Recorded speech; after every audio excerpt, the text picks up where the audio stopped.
वाशिम नगर परिषद निवडणुकीमध्ये एक वेगळाच प्रकार चर्चेमध्ये आलेला आहे।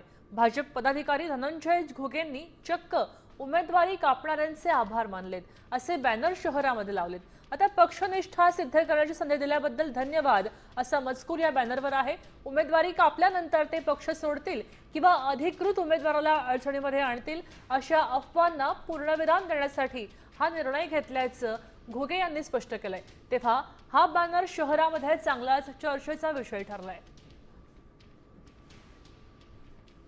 2025च्या वाशिम नगर परिषदच्या इलेक्शनमध्ये मी प्रभाग क्रमांक 2 मधून उमेदवारीसाठी प्रयत्न करत होतो। पक्षाने तसे आदेशही दिले होते की तुम्ही प्रभाग क्रमांक 2 मधून तयारी करा आणि पक्षाचा जो सर्वे होतो त्या सर्वेमध्ये पण माझं नाव होतं, पण काही कारणामुळे पक्षाने मला उमेदवारी नाकारली आणि ती नाकारल्यामुळे माझ्या प्रभागात अशा अफवा सुरू झाल्या की मी पक्षांतर करेल किंवा पक्षविरोधी काम करेल, तर ते तसं काही नाही आहे हे सांगण्यासाठी मी ते बॅनर लावलं।